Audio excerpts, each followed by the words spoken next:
Now, have a look at these fish. They are zebrafish and they are key to the ongoing research looking at treatments for multiple sclerosis. Now, it may surprise you to know that these tropical fish share many of the cells of the nervous system as us humans.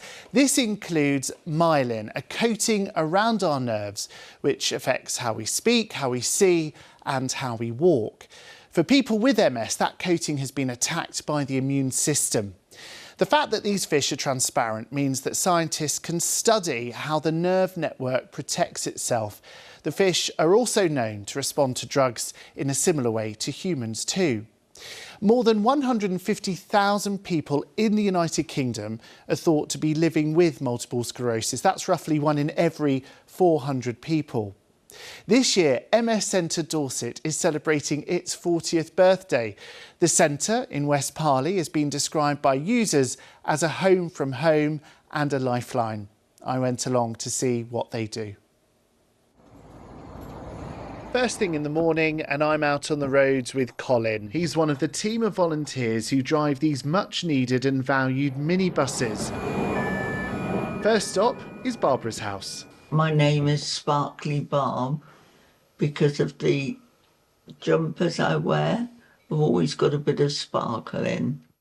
So I haven't been out since Thursday. So that's 4 days. Today's Tuesday. And we need to socialise because we're sat in wheelchairs all day. After picking up Ali and Eddie, we're on our way back to the MS Centre near Bournemouth Airport. So you're here, Barb. What are you looking forward to now? Coffee. Coffee time. This centre was at risk of closing a few years ago when the Multiple Sclerosis Society pulled out. But those that come here fought to save it and run it independently. But like with many other charities across the south, running costs are a constant battle. I wish that we could provide our services for free, but what happens is people have a membership and so they pay £15 for each time that they attend. We're only open 2 days a week because we really can't afford to be open any more than 2 days a week. I'd say on average it probably costs around about £13,000 a month for us to run as a centre. Statistically, you're more likely to be diagnosed with multiple sclerosis between the ages of 20 and 40, and it's women more than men who tend to be diagnosed with it. I was diagnosed very early. I was 19. I was at college in London at the time, and when I was diagnosed, and it was a bit of obviously something I didn't even know what MS was when I was told. Keith was just 38 when he was told he had multiple sclerosis. Keith had to give up his job as an accountant as a result. Some days I wake up and I'm like, oh, I can just about get out of bed. And other days I'm like, yeah, I'll just stay here for a while. And it just depends on my fatigue levels. It affects everything. In the gym, I met Michelle from Southbourne. She was diagnosed with MS a couple of years ago, and it was during COVID she first noticed symptoms. Everyone here has got different experience of the MS and they've still got personalities, they're still really happy people. You just have to get used to your diagnosis and work around what you can still do.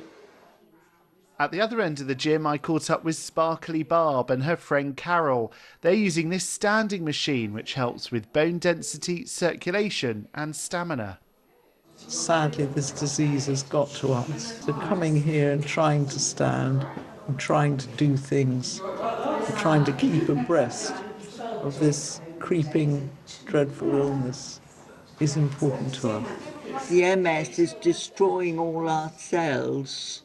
It doesn't want us to stand up. So we're telling the body you can still stand up with help. Before long, and it's lunchtime, and these volunteers are cooking up a treat.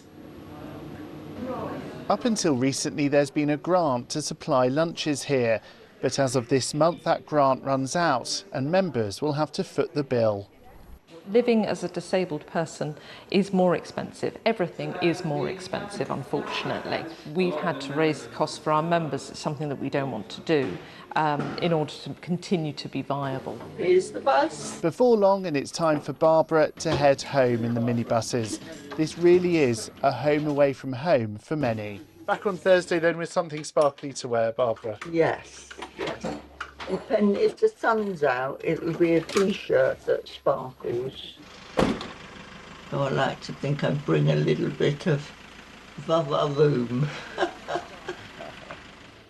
Everyone needs a bit of va-va-voom, don't they? Thank you to the team as well for having me. And just a touch of the financial situation for the MS Centre in Dorset there. And in the current economic climate, it's really proving challenging for many other charities too.